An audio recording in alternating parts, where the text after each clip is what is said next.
And the Africans who can speak with the click language call him Umzelgeza. You have to say it fast or you will say it wrong. Umzelgeza. The British called him the path of fire, path of thunder. He met with Zulus near the edge of the Drakensberg Mountains and said that he has gotten enough of Clarke's killing, and he didn't think the spoils were being equally divided. With his 15,000 Zulus he had under his command, he decided to break away. And when he made this decision, the Zulus gave him the royal salute. Then he shied away from it, almost like Caesar refusing the crown that he knew he wanted. He said the royal salute belongs only to Clarke and his mother, the great elephant, Nina. To call a woman an elephant in African society, that means she's strong with great character. In this society, you don't do that. Now, they gave him the royal salute again, and he partially accepted their leadership. Then he noticed the old men standing by, kind of frowning.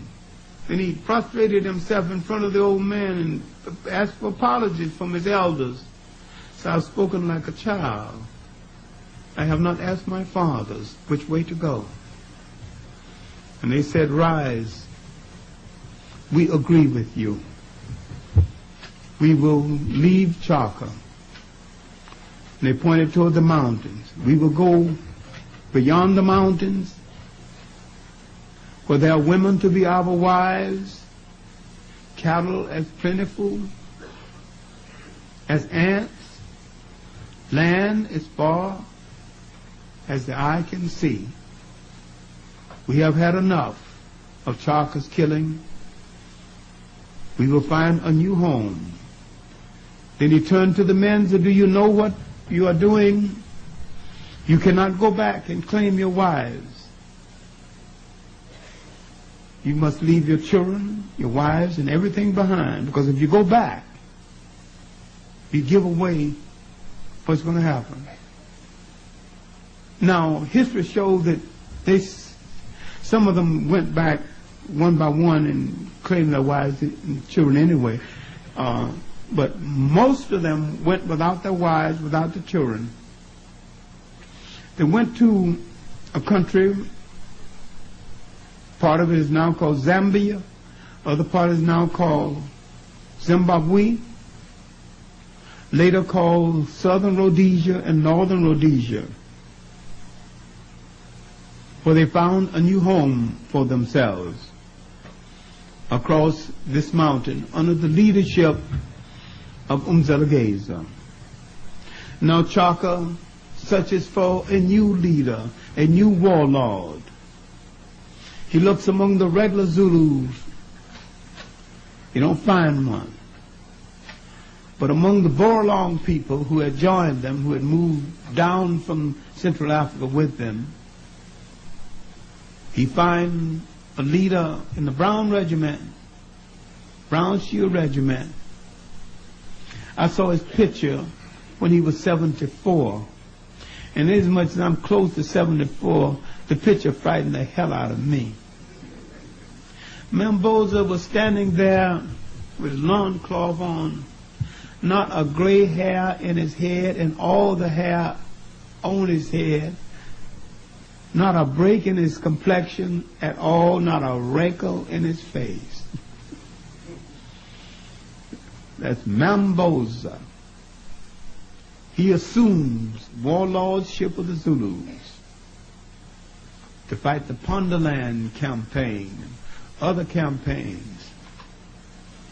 All right, now near the end of Clarke's life, he's growing weary, not only of warfare, but of some other things. Because the Zulus are patrilineal. This is one of the few African people who are patrilineal. The lineage come down through the male. He has sent most of his sons away, all of them really, because he feared that one day they may come and dethrone him. His mother, Ninda, wanting a grandchild to pamper, takes this last son, has a little village built where she can go and pamper and double over her grandchild like grandmothers want to do the world over. Clarke discovers this and is angry with her. But contrary to all the literature, they say he struck his mother and she died. There's not one iota of proof in it. And I went all the way to Ireland to find the diary of the white man who was with Clarke during his death, during her death. Clarke began to lose interest in the dance because Clarke was a great cultural figure and a great dancer. I'm going to see, you see, more and more you see what's left out of the film. He was a great dancer. He liked Fan because Fan could cook up something called Irish stew.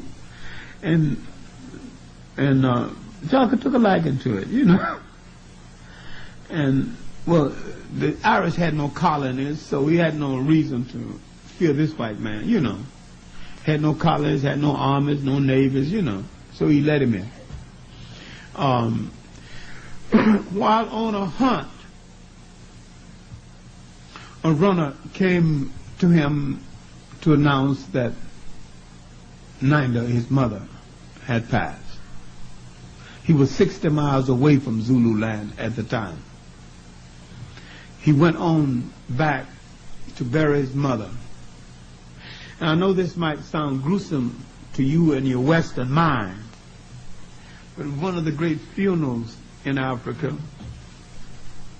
Clarke decreed that 15,000 men would guard her grave for a year. And they did. He ordered the whole nation into mourning. If anybody showed any form of gaiety happened or laughter, they got punished. He maimed the cows so the cows could also mourn for the passing of Ninda. He said that there'll be no crops planted for a year. The people said they could take that, so they do it. He forbid certain other things. Then he said, no cohabitation for a year. Then the old ladies took over. Said our king is crazy. He has forbidden life itself. We will not survive as a Zulu nation unless we bring forth life into the world. Here is a patrilineal society, a male-dominated society. The women, the old women of the council ordered his ceremonial death, not his assassination, his ceremonial death for the good of the Zulus. They said he is royal, only royal hands shall touch him. So they chose his two half-brothers to do the job. And when they went into his tent, he would say, you think that by killing me, you will be king. You will be the bondsman and the slave. Whites are waiting like ants to take over this country. In the second cry, he reminded them that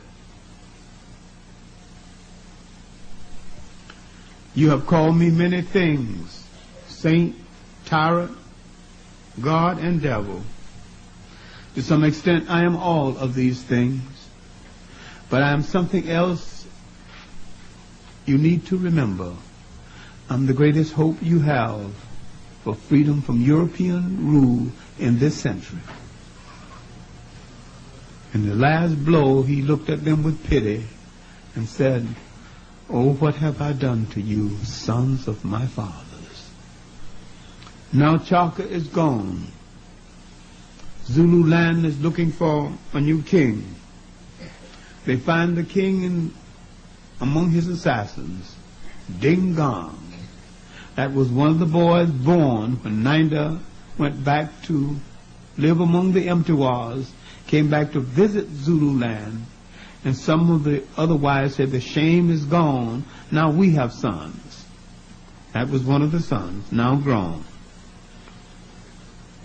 Now, Dingaan takes over. Now the fight between the wives have started, not with Clarke, but with Dingaan. Now the British push the Boers, and the Boers push the Zulus, and the Zulus push back. The Boers want to find a separate republic on the other side.